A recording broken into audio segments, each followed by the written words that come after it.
Welcome back to my vlog.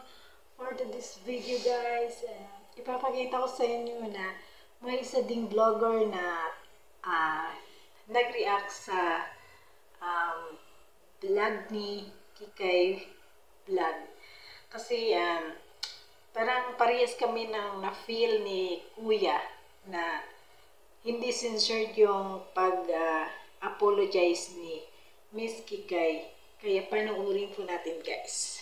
Nawa, naagapon 3.5 million, 13 million, apil pa ningiyahang ingon nga pangit ang mga basher o uban pa. Kung sincero siya sa iyang pagpangayog, sorry, gidelete na unta niya ning iyahang mga binastos na content dire kontra sa mga katawhan nga wa nang hilabot sa iya mga nagtinarong. As viewer, bisag dili ko construction worker, pero nga ang ako ang panginabuhian sama rapod sa level sa construction worker regarding sa apology live video ni Kikay Vlog, makaingon jud ko nga dili siya sincere. So 13 million ang views sa iyahang reel nga nanglait siya construction worker plus uban pang mga video niya nga nag-viral. Iyahang views sa iyahang live na wa pa kaabot og 100k. So tabangan na lang nato siya og tan-awa ninyo mga idol kung sama batag na feel nga why sincerity ang iyang pagpangayog, sorry. So i-play nato ang iyang live og tan-awon nato detail by detail og paminawon nato detail by detail ang istorya. Let's go.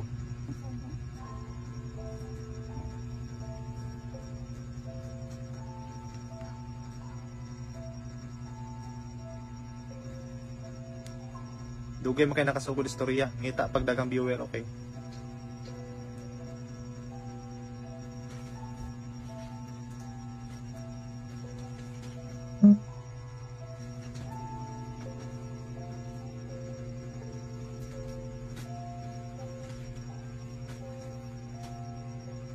Ngayong gabi isa tanan.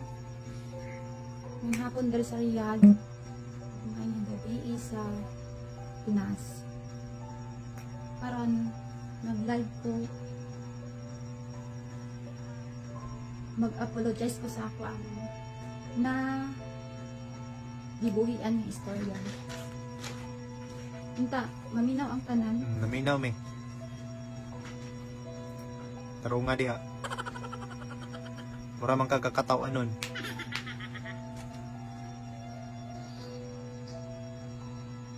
Okay po siya mga iksuri kay mura siya nalipay. Siyempre, 13 million views. Plus daghan pag million views nga nagsunod. Kaya siyempre, algorithm works. Kailang, masuko mo sa kong luwato na ko. Accept na ako man. Maling-mali jud ako ang gibuhat. Ako wala man ko nasuko sa imuha. Luwato na ko inyo ang mga masasakit na istorya. Basta ako, mga ipagpasayo sa mga construction na akong gimaliit, nagidaw na ko sila.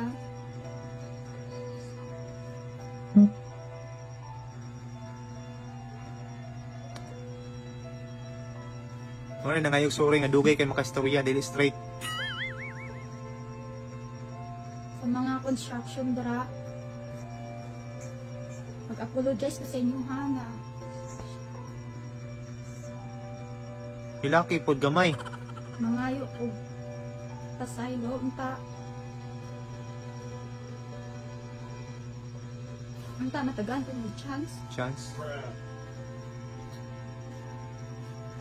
kung ano na istorya na ko to. Actually for the content lang ko siya,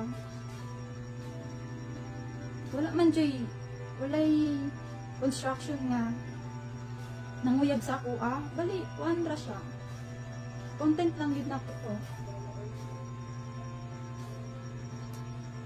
Wala po ko na dahon nga viral siya. Sorry kaayo sa mga construction na akong down.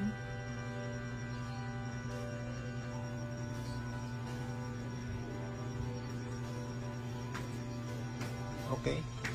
So paman. Dali ra kay maghimo og mali.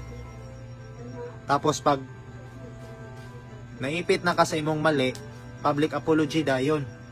Di pagid sincere, napagyoy, coach sa kilid. Nganong di man ka magsolo dire pangay sorry, nga nagsolo man ka nagimog video nganong naaman kay giagad nga storya sa kilid. Saylo ako ninyo kay wala pud na tuyua o dili pud to kinasing-kasing nga pagka-istorya. Dili po to inutok nga pagka-istorya. Dito kinasing-kasing, di po to inutok.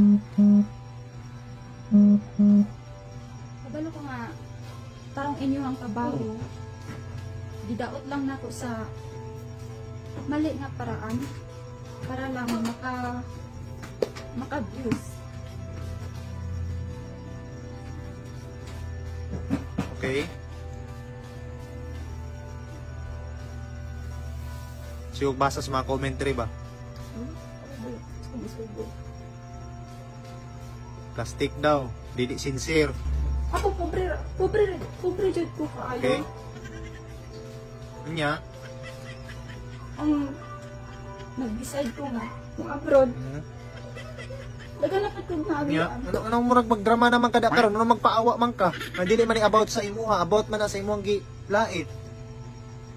Tungkol sa kapay sa mga Oh? life. So excuse ni mo na karon.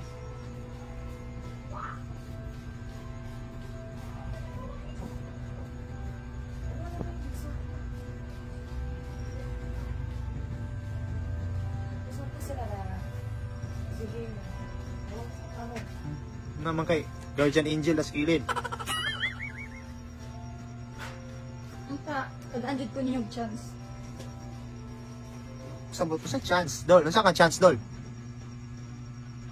Para mag-fired na to. Ah, okay. Gets na nako.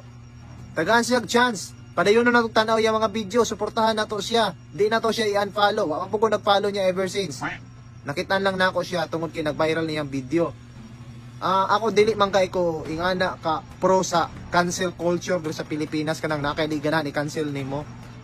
Pero nakita na ako problema dili sa Pilipinas. Parehani karon no. Walay ayo yang gihimo nga content. Nag-viral siya ni buto siya ang iyahang follower mga 18k or 19k karon 23k. But pasabot daghan ang nagtanaw sa iyaha nga wa kasabot bisag ang iyahang gihimo pagpangdaot naalang gyapoy ni follow sa iyaha. Wala ko nagingon na nga i-unfollow ninyo. Wala ko niingon na ayaw ninyo i-follow. Pero ang question dire sa kadaghag tarong ug maayong influencer nganong anha ta mo sunod mo follow sa mga nagahimong video nga igo ra manggamit og tao, mangdaot og tao, manglait og tao. Di ba? Wala ko nagpaka-perfecto, daghan po kog bashers, daghan po mga tao nga wa kasabot sa akong mga gipanghimong content. Samot na sa remix na ako sa reels, sa akong mga reactions, sa akong mga debunk. Lahi-lahi ta, na siya bashers, na po ko'y bashers, pero depende na siya. Pero sa mga nagtanaw dire, Dol, construction worker man ka or hindi, ang akong pangutana, Dol, na-feel ba ninyo na sincere si Kikay Vlog? Kung wa, Dol, di siya deserve sa inyong following. Dili na ako usbon. Namangdan og si katao.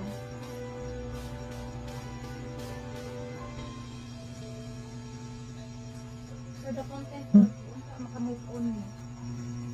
Move on na daw ta. Oh, move on dyan eh. Ora. Ora. Okay. May comment pa, pangit manday kaday. Pailak-hilak, walay luha, walay klaro. Think the consequence of your action. So mo to guys no, wala na siya. Itawag kami sa amo. Sige, bye. Utro po ka, wakabadlong sa mga kauban. Sa mga kauban daw, wakabadlong. Sige, maura pa og daghan salamat unta maka-move on na mo ug wala ko na inyo sa inyong manuna. Ang ako ang naistorya. Oo. Sa ilo ako. Ingana man ang kasayon. Tanaw na ko ang iyang page mga idol ha. Tanaw na ko. Salamat sa Kung iyaha bang i-delete ang iyahang viral. Nawa? Naagapon.